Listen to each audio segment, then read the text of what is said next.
Hey everyone, before we dive into today's episode, I just want to let you know that this was a crossover with Take Me to Your Reader, and I was a guest on their show, so there's a little stuff in here about the backstory of Sematary that you might already know, but I didn't want to edit any of it out because some people might be just jumping on here for the recent Firestarter movie, but that is what we are talking about today, and there's a link in the show notes, so be sure to go check out Take Me to Your Reader as well, and I would like to thank the guys for having me on. Enjoy the episode. Well, welcome back, everybody, to Take Me to Your Reader, discussing adapted science fiction at its best and worst. I'm Seth. James. And I'm Colin. Right. Yes, we are missing James because, unfortunately, after successfully hiding from the coronavirus for basically 2 years by never leaving their house, James and Emily left the house, went on vacation, and came back with COVID. So he told us to just go ahead and go on without him. Actually, he said burn it down, I think. Is that what he said? I think he dodged a bullet is what he did.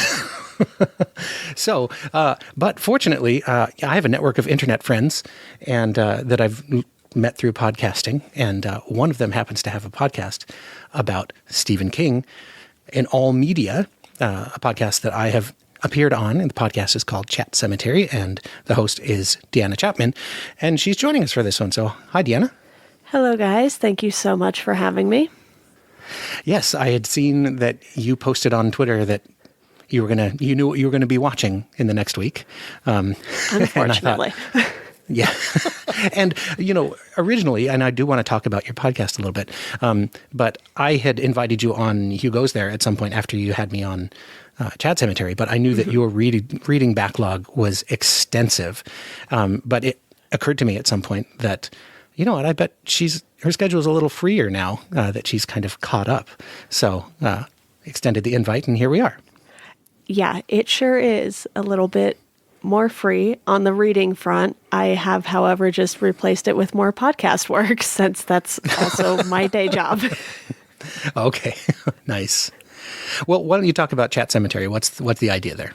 Yeah, so basically I started this for purely selfish reasons. I would walk by my mom's bookshelf when I was younger that was right outside my bedroom door, and it had a ton of Stephen King books on it. I believe she had up through The Wizard in Glass or something. So, through part of the 90s, and I had picked up the little Green Mile chapbooks just because I thought they looked cute and short, and I read them way too soon, probably.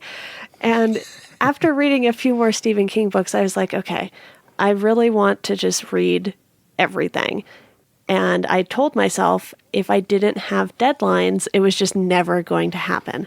It's one of those things for me where if I have my own side projects, I've noticed that if I do not have deadlines set for myself, I'm just like, oh no, it's fine. I don't need to do it today. So I was like, all right, how do I do this and make sure I stick to it? I was like, I'll start a podcast. And I talked to a few friends, and Seth, if I'm not mistaken, you were on a while back, and it was probably around the time when I was having like the same 4 to 5 people on constantly.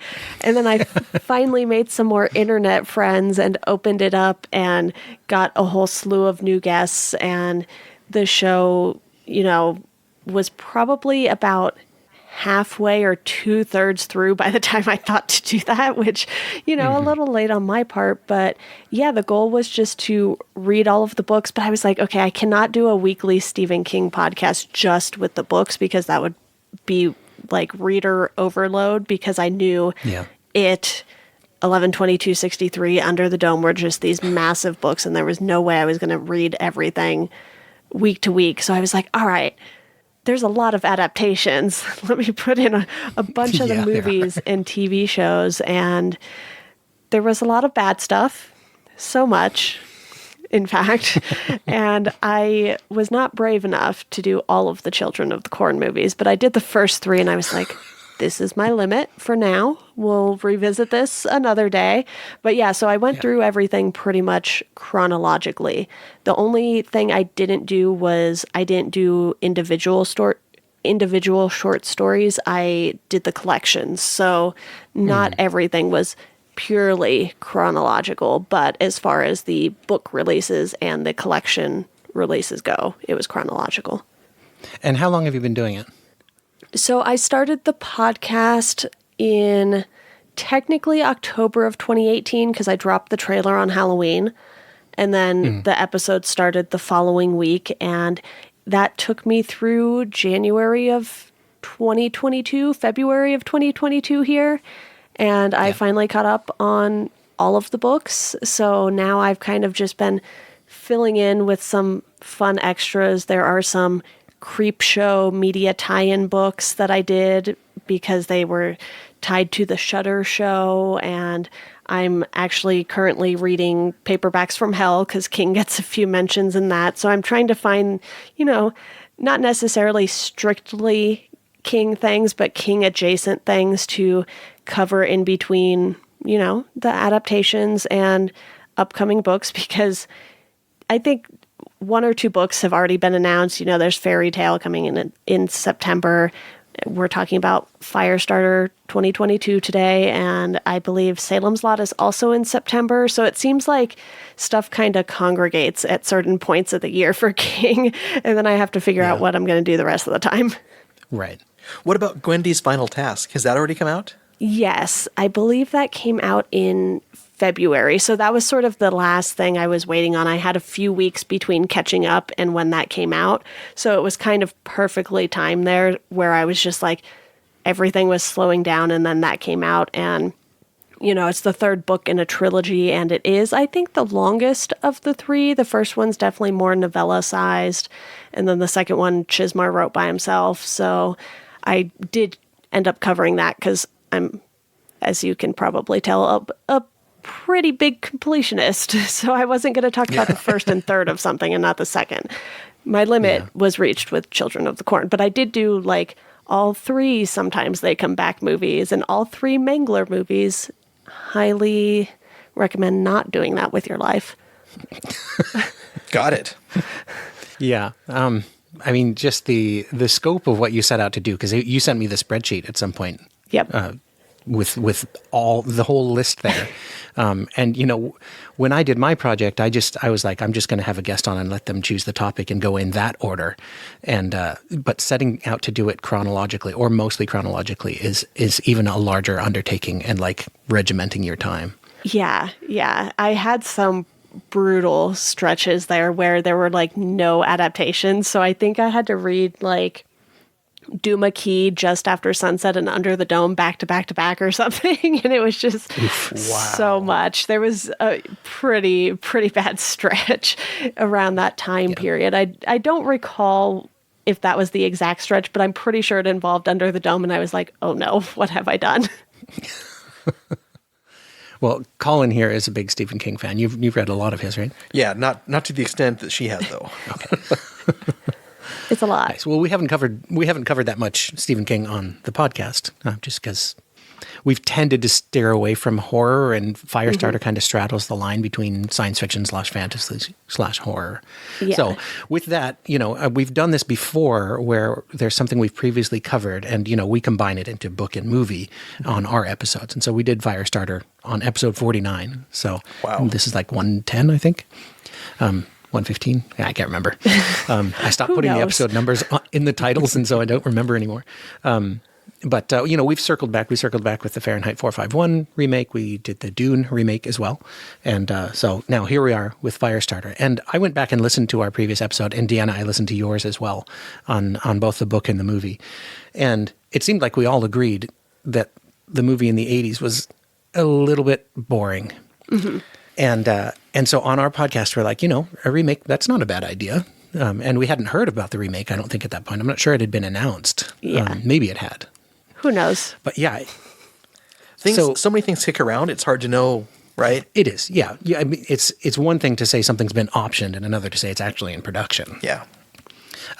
But was there anything, and this is where, and I do want to actually, if there are things you want to cover that you would normally cover on your podcast, I want to make sure we hit that. But was there anything that did you have a list going into this movie where I hope that it does A, B, C, I hope it doesn't do something? Did you give it that kind of thought?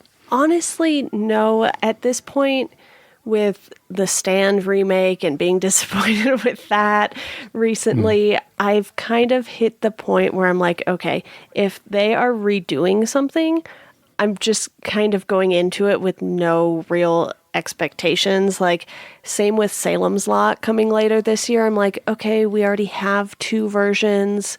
The 1979 one for me is superior to the 2004 one. And it's one of those stories that I think is hard to adapt for King in Firestarter, that is. And Yeah. it feels like you just get this added element with King's writing to the characters that it's really hard to translate that to the screen because you want the big fiery explosions and all of that stuff for, the visual aspect of it for the movie. And Sure. I think for me, the only thing I was a little worried about going into this was I had not just, but semi recently watched the latest American Horror Story season, which features Ryan Kiera Armstrong. And I did not like her in that because she was just written as sort of this annoying, pretentious kid who wanted to like kill her mom. And I was like, I can't get this out of my head. So I kind of went into it like, okay, I hope I like her in this because Charlie's a very different character than that. And I was not necessarily let down by her performance, but I think the thing that let me down the most with this movie was just the way it was written. Yeah. And so maybe at this point, I do want to get your thoughts too on like what, Colin, what you were thinking about going into a remake. But also like just overall thoughts about the movie. So I don't know, should we start with what you were hoping / fearing? Yeah, I was hoping for a better adaptation and improvement. And so I was asking myself, what exactly am I really looking for? Yeah. And like Deanna said, so much of King's writing, you're in Charlie and Andy's and Rainbird's head. And that is what makes it, a really, really great story to have their motivations and their reasons for doing this and the things that they know about each other and the things they don't know about each other. Yeah. That's really hard to adapt into a movie unless you go to voiceover, which is not a very popular thing. Yeah. Or you do some incredible exposition, right? And this movie did not try to do that. Nope. I didn't care about it at all. No, I mean, the special effects, I think, got done better than the original movie. Yeah. And I'm not sure what more I can say about it. Yeah. It's So going into this one, I was thinking like, I didn't want the whitewashing from the 1980s movie. I've always been a little uncomfortable with the Rainbird character anyway. I just felt like it's like weird exoticism kind of thing. Like here's this mystic Indian guy, with one eye. Yeah, with one eye, and I'm like, are we still doing that? I don't think we're still doing that. Yeah. And so then it's not great that the 80s movie cast George C. Scott in that role. But so I would have been okay with like getting rid of that character essentially, but you need something of that character in there. And there's a character named Rainbird in this movie, but he's not John Rainbird from the book. No. Not that I'm one to, I'm not the guy on this podcast who is like holding up the book as holy writ and saying there were A, B, and C differences, and that's why I don't like it. If the story makes sense, I'm more or less okay with it. And there are some changes in this one that I was like, okay, I'm okay with that. Yeah. But yeah, overall thoughts about the movie. I didn't really like it. I liked like the first hour. I thought the first hour was pretty decent, but it kind of went downhill for me. Yeah, I think it was rushed. Yes. I would have liked to see more development of a lot of the relationships. I would have liked to see Charlie. I would have liked to see her be bullied a little bit more and struggle to control that power a few more times. I liked the nods, the Pinchot Institute. I felt like Kurtwood Smith was completely wasted in the movie. So was Gloria Rubin. And so was Gloria. Well, Yeah. she probably had like twice as much screen time as him. Yeah.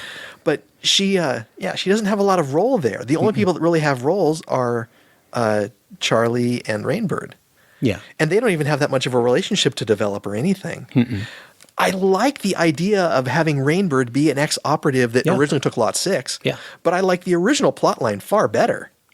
This guy that wants to have this relationship with her, to control her, because he wants, he's going to mystically die and absorb her power or get escorted to heaven or something. And that just didn't come through quite as well with this. Well, no, they didn't have any of that in there at all. They completely redid his character. And you pointed it out, right? Where when you had him come in and be the one who murdered the mother, you're like, well, they just completely took away the latter half of the story of Rainbird, because you can't have that relationship develop in the same way, in an innocent way, right? Where he, I mean, it's not really innocent. It's very craven on his part. Right. But on Charlie's part, it is, right? Yeah, she she innocently can never loves trust this man. Yeah. She could never trust him. Yeah. It's exactly like the adaptation of Clear and Present Danger. Yeah. Right. That relationship is now broken, and it will never, the level of trust will never be there again. Deanna, you've hinted at the movie letting you down, but just sort of overall thoughts is where we are.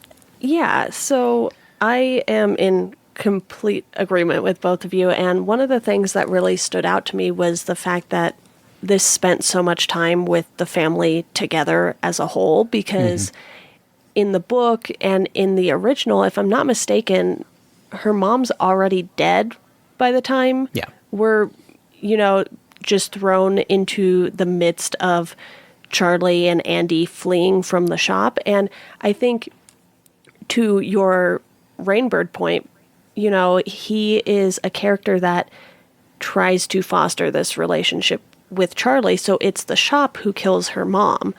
And yes, Rainbird is part of that, but it really felt like this was just, Rainbird is going after them, not the shop in like its entirety, like we see in the book and the original 80s movie. So it was lacking that element, because when you have all of these shop people going after this child, you have this sense of urgency on the part of the shop. And here they're just like, we'll just send Rainbird. It's fine. We don't need to send anyone else. And sure, we do see cops show up, but it just doesn't have the same impact as it does in the book and the original movie. And I think Rainbird was cast very well in this, but the way the character was written just completely let me down. And then that ending, I was just like, this has not been earned at all. I feel like it's a backdoor pilot for a new show that's The Adventures of Charlie and Rainbird. So it's a little weird. Did you ever in the 80s see Shogun, the 12-hour miniseries, 6-part miniseries? No. At some point in my working career, I was talking to somebody about like the golden age of 80s miniseries on television, and I told him about it. And he's like, well, that sounds pretty cool. I'll check and see if the library has it. And he got it, and he watched it, and then he came in and he's like, that was really confusing.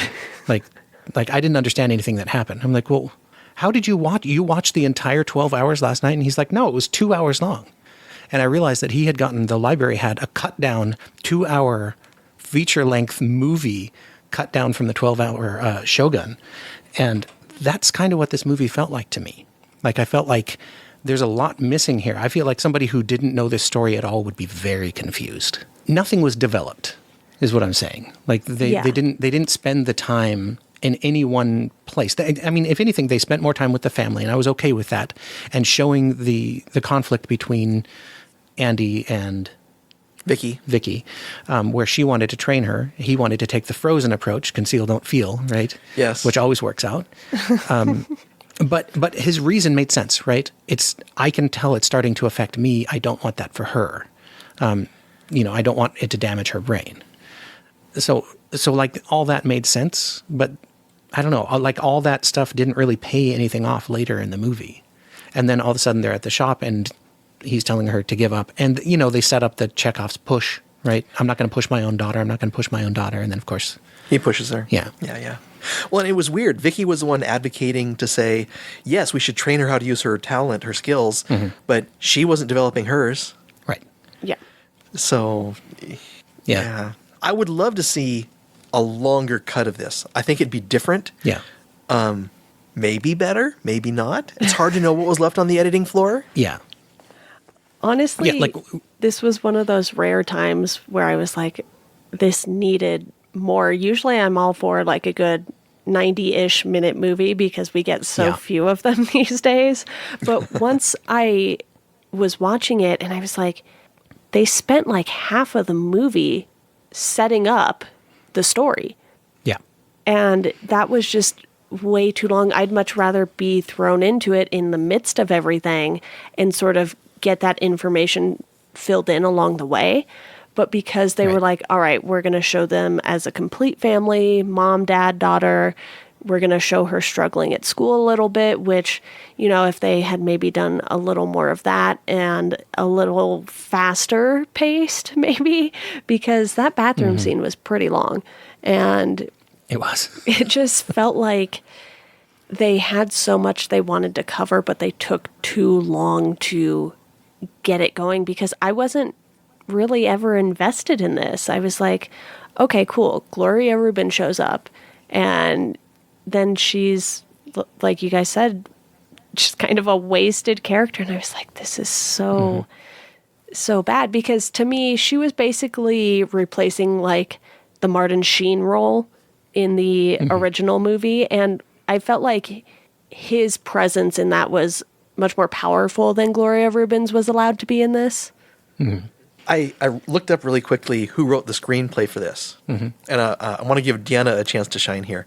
So, Deanna, in the book Four Seasons, there are 4 stories in there. One of those stories to date has not been adapted. Do you know which one it is? Yes, the breathing method. Yes. According to Wikipedia, the guy that wrote the screenplay for the new Firestarter was hired to write the screenplay for the adaptation of the breathing method. And it never happened. I don't think it ever came out. Wow. And it would be a hard thing to have come out. Yeah. Well, and you know, we know there's such thing as a shooting script and then what actually gets made, right? The movie gets written several times. Yeah. And edited. Yeah. Yeah, you got your script doctors coming in and fixing things here and there. But yeah, the breathing method is one that I heard about the adaptation pretty early on when I was probably doing the different seasons collection episode. And obviously, you know, there are plenty of hits in that collection because you got The Body, Shawshank, Apt Pupil, which Apt Pupil adaptation has its own problems for different reasons. But the breathing Yeah. method was kind of like the last story that I feel like not necessarily gets overlooked, but it's like the one that is by far the hardest to adapt of those 4. And especially now, it would be wild to have that come out in the current climate. But yeah, I think there was just something lacking in this. And honestly, I think in my Letterboxd review, I was like, it is wild that they put out a movie where the only redeeming thing is John Carpenter's score. Right. Oh my goodness, you're right. The best thing, it was even better than the special effects. Yeah. Yeah. Okay. So I do want to say a couple things that I liked. Go ahead. So, you know, I liked some of the little nods, like Colin mentioned, like the Pinchot Institute or whatever, where Kurtwood Smith was. I can't remember his character's name. Wanless. Wanless, that's right. You know, I liked showing Andy's business, you know, pushing people to quit smoking. And I think there was weight loss and there was confidence and that kind of stuff. I liked all of that. I even kind of liked the way they visualized the push, right? Because it's really hard to portray that, what's going on in his mind. And I like the fact you very hard. I have a really hard time justifying the whole, I've got these special contact lenses, haha, you're nerfed. But they set it up really well in that scene in Confidence Associates where he says, look into my eyes, right? He has to have firm eye contact in order for his powers to work. And evidently everybody has to have them except Charlie, because there's no way she had eye contact with the guys in the fire suits and that kind of stuff. No. Fortunately, fire works differently than Yeah, it does. It does. psionic powers. But like, you know, stuff can make sense if you make it make sense in the movie. Yeah. I don't mind there being changes like that. I'm not sure all of that completely panned out. But, you know, I was okay with those changes. And like the other change that is a definite nod to the book is when Mr. Manders picks them up, and it kind of combines that scene with the taxi cab scene from the book, Yeah. where he gives him the bill and changes his denomination. Although that takes away Manders's, the goodness of his heart picking them up. And then that's all a little weird. And, something that I missed from, I think, both adaptations. Did we ever get any sense of the ricochet that Andy can set off in people's minds? No. I don't think we did. And it's hard to do that when you're not inside somebody's head. But I still miss it. Yeah. This movie had an opportunity to do that because of the quick cuts and edits that we'll tolerate now that would not have worked in the 80s. Yeah. You could see where you would be looking at a character, the character would be talking, and then all of a sudden there'd be flashes to snakes. Right. Or blenders or whatever. We won't mention the underwear. No. So. But it's the kind of thing that takes time to develop, right? In a book, you can do that. You can keep going back to Hollister and him talking about golf and snakes, or the guy with the garbage disposal, You can't really pull that off in a movie, but I would have liked if they could have tried. And I think in order to do that, they would have had to extend this out to, 4-part limited series or something. Oh, I don't know. They could have given us 10 more minutes of Gloria Rubin's being sneaky and slimy and smarmy. Yeah. Because she had the potential to do it. And you could see little glimpses of it now and then, but she just didn't have the time or the opportunity. Sure. And once he was at the shop, right, everybody had the special contacts, and so he couldn't push anybody. So, yeah. And the one thing that I think was most disappointing about the ending was it was hard seeing Charlie or Andy completely defeated with no reason why. Yeah, I mean, she made a choice, right? That's Andy says that to her, right? With the barbecued cat. Much as I loved that, it was a little weird to now finish it off with even more fire. Yeah. He's trying to get across to her the cost of using the power, right? And that it needs to be a choice. And so at the end there, she kind of makes a decision not to barbecue John Rainbird. It's a long way to go between I'm not going to kill you and I'm going to walk off into the sunset with you. Yeah. Who killed my mother. Yeah. Considering she just killed a bunch of people who had nothing to do with her mother's death. Right. Well, other than they were associated with the shop, right? Yeah, but you would think, like the lady in the hallway who was begging for her life. Sure. Okay, she is doing her job at the shop. Sure, not great, but she didn't do anything remotely close to what Rainbird did. And one of the things I had a little trouble with taking seriously was Andy using the push and all of this blood just coming out of his eyes, because it didn't look very good. And it kept making me want to laugh. And I was like, I should not be laughing at this. And this is a theme with a lot of the Stephen King adaptations that I'm not very fond of. I just find these moments where I'm like, I should not be laughing at this. And yet I cannot stop myself because it either looks so bad or it's just, so overacted in some of the lower budget stuff. I don't think Zac Efron did anything over the top in this necessarily, but also just Zac Efron as the dad of a 10-year-old is strange to me. You still see him in basketball shorts and singing on a court? I have never seen a High School Musical. Oh, okay. But that is kind of the version of him that is just stuck in my head, because even if you haven't seen those movies, I obviously knew exactly what you were talking about. Yeah. I watched The Greatest Showman, and in that movie he has a much older, more experienced character, and so it helps balance it out for me. Okay. Yeah. Well, plus I guess he played Ted Bundy. Right. Yes. Yeah. That movie that I never remember the title of because I always get the words in the wrong order. I did like some of the effects, like you said. Some of the effects because the book is very descriptive. Obviously, Mr. King can really write some words about horrifying things, especially. And several times in Firestarter, he talks about someone melting like tallow, like a candle, and so I like the fact that you got some of that with the guy in the car. There was some kind of interesting. I'm curious what the level of practical versus CG was there, but it looked pretty good.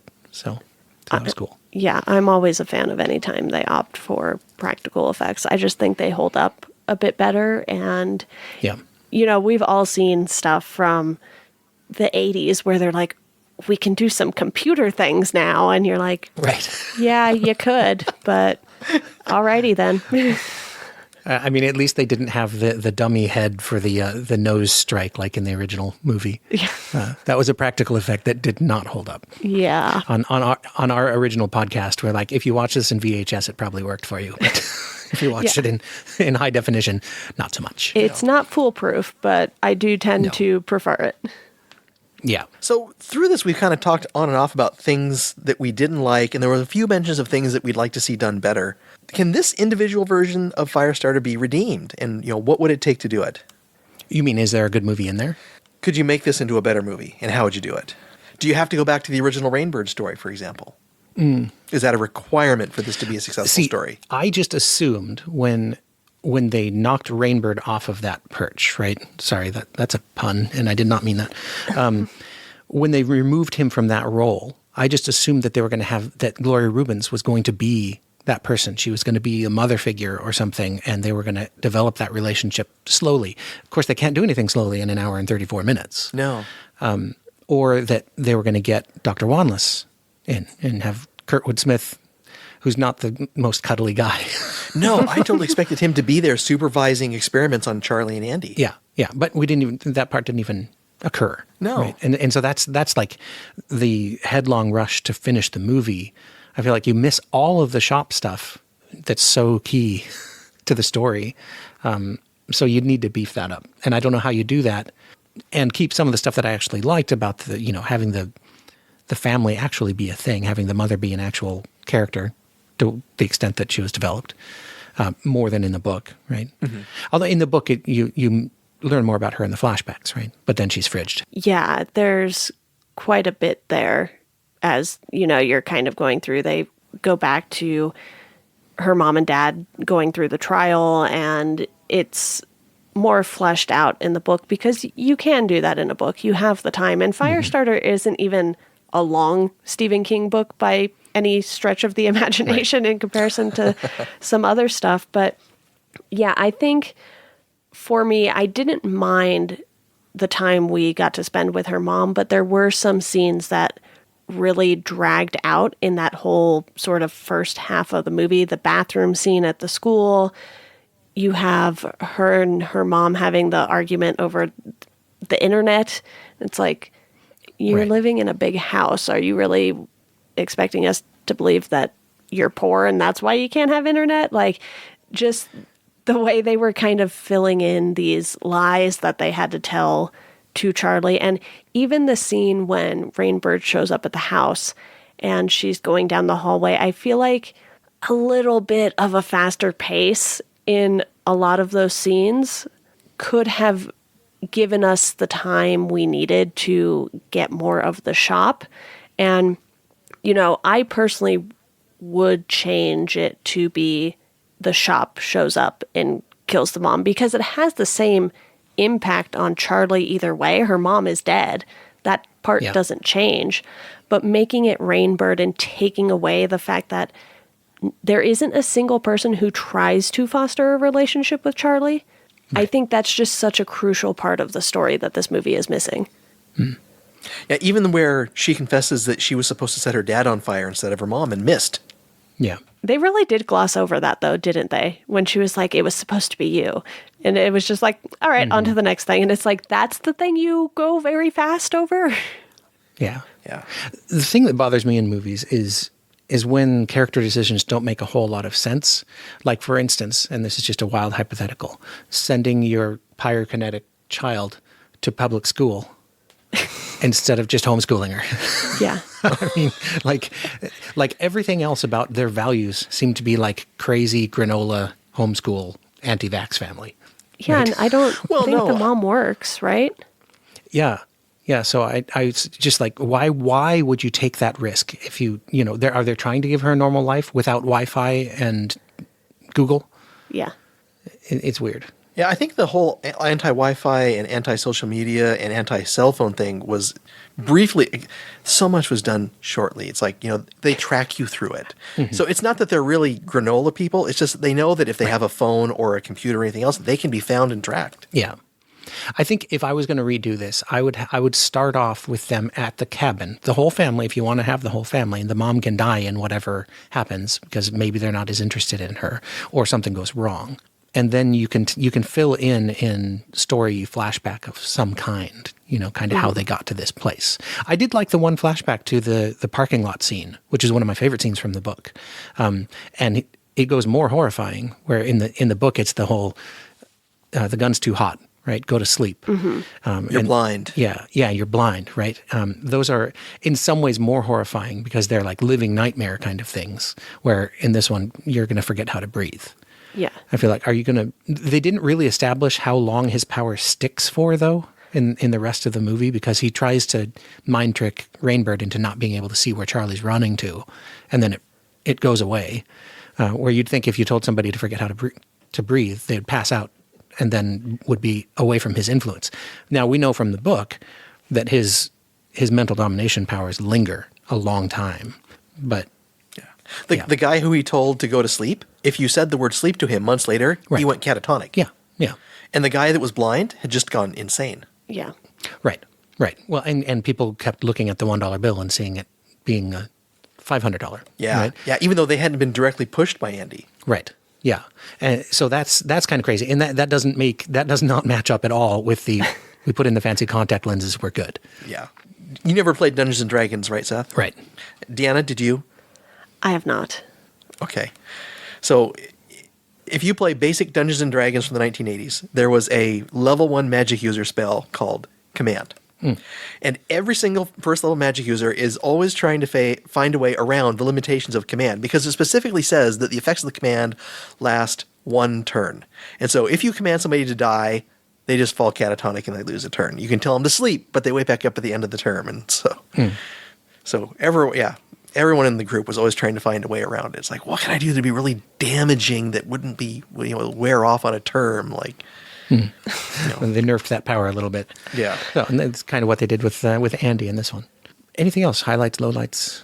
Mostly lowlights, but I think I've covered everything I really have to say about it. I did think it was a little weird that they were like, okay, cool, Charlie has all of the powers now, and they don't affect her the same way that they seem to affect her parents. And, because she has that little moment where they're talking about the push, and she was like, I like how it feels. And meanwhile, Andy's eyes are bleeding. And it's like, this doesn't really track, but okay. Yeah. I mean, I can retcon that kind of, make that work, that, her brain has grown up having these abilities. And so it doesn't affect her the same way, where it was put upon it. It's like using steroids, where she's just naturally stronger somehow from growing That's up fair. with it. And I did like that, they didn't go with the standard, even the 1980s movie did it. Stranger Things does it on Heroes. They used to do it where somebody's straining really hard with their mental power and their nose starts to bleed. Right? Yeah. It's getting a little tired. So this one did something different. Of course, I feel like people who watch this movie who have no context whatsoever are going to be like, that's kind of derivative of Stranger Things. Yeah, totally. Yeah. Yeah. In fact, I think the book, and maybe this is something that's just common to a lot of adaptations that are coming out now, they lean so heavily on people's understanding of the book that they don't try to develop things as much as they should. Yeah. And then if you look at the movie just all by itself, you say, why? Huh? Sure. What? No. Yeah. I don't think I have anything else to say on this one. Deanna, is there anything else you normally would cover on yours? No, I think we talked about the casting choices, the soundtrack. I'm all set with this one. It was by far not one of my favorite things. I do usually do ratings, so I gave this a 1.5 out of 5. Ooh, ouch! I haven't. See, this is like you've been able to sit with this one for a few days because you watched it as soon as it came out, right?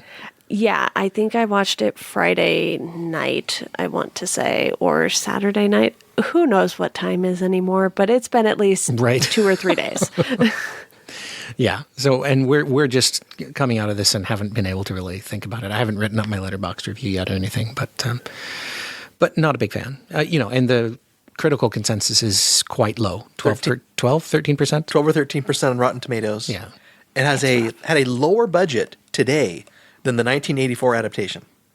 1984 was done in 18 million, I think. Let me check that real quick. Well, yeah, they had to pay Martin Sheen. No, I'm sorry. It's the same budget. Oh, that's interesting, though. Yeah, the 1984 movie had a budget of $12 million and took in $18 million at the box office. And this one had a budget of $12 million, and it has lost $6 million so far after its opening weekend. Whoops. Yeah. Maybe that's COVID? I mean, part of it's COVID, right? Because they're also releasing it on Peacock, and so Yeah. I mean, you do have to do one of the $4.99 or $9.99 to watch it, essentially. And Yeah. I found out that watching the $4.99 one, there were no ads. It just said, and I thought this was kind of funny. Firestarter starting now, brought to you by Best Food Spicy Mayonnaise. I don't think that was mine, but yeah. Yeah, I thought that was kind of funny, and then we never got an ad. That was the weird thing. Oh, no, it started with an ad. Oh, did it start? Okay, I guess it did, and we just weren't paying attention because we were getting stuff set up. So. Yeah. Well, I don't think it makes sense to dwell over long on this, just because we're not really talking about the book. Of course, we've spent a fair bit of time talking about the book and the previous movie. Do you want to rank them really quick? Oh, we usually do rank them, though. We do. Okay. So, I mean, we all preferred the book to the movie originally, so it's really just a question of ranking the movies. Yeah. What do you think, Colin? This movie is not in the same ballpark as the 1984 movie. Okay. All right. What about you, Deanna? Same. I would have to go book original, this one, and we just won't mention Firestarter Rekindled. Okay, sounds good. Yeah, I mean, I didn't really like the original movie. I think if I'd seen it in the 80s, I would have liked it more. But seeing it when we saw it, I didn't really care for it. I thought it was just kind of long and boring. It wasn't really that long, but at least it took the time to kind of establish the story. Even though it still couldn't get into the characters' heads, that was the major flaw, right? Yeah. Yeah. Where here, it's just, I don't know, it was a little half-assed, which is too bad. Yeah, it is. Yeah. Well, Deanna, thank you so much for. I mean, we didn't intend you to sub in for our normal co-host. We were gonna. We had room. We have room on the recorder for 4 tracks. We could have done it, but thank you for doing this on short notice as well. Yeah, no problem. It worked out well because I watched it opening weekend from my couch. Yes. So now you're caught up again until the next one comes out. Yeah, I have a nice little break until September, so I'm going to have to figure some stuff out in between here. Nice. Well, so before we completely sign off here, where can people find you in case any of our listeners are big Stephen King fans and want to check out your podcast? Yeah, so the podcast, I'm mostly posting on Twitter at Chat Sematary, and you can go to chatcemetery.com to check out the episodes and listen on whatever podcast player you prefer, or on the web if you prefer to do it that way. And my personal Twitter is at dchap, that is D3E's CHAP, because there is no version of my name available on Twitter. It is somewhat infuriating. So I had to improvise there a little bit. But yeah, I am always happy to talk King with people, and I've kind of been looking over at the shelf and I'm like, okay, I got some nonfiction that I'm going to do between now and Salem's Lot. I have 2 or 3 more of his nonfiction books that I would like to cover, because I just went straight for the fiction to start, and then I've been filling in with some of the random things. Like he has a gargoyle book that's like a big coffee table book with a bunch of gargoyle pictures from a photographer. There's some strange stuff out there in King world, but I'm trying to cover as much of it as I can. So if you dig Stephen King, definitely hit me up on Twitter, check out the podcast. Always happy to talk about this stuff. All right. Well, it was great having you. Always nice to talk to you. So I'm sure we'll talk again. Bye. Thank you.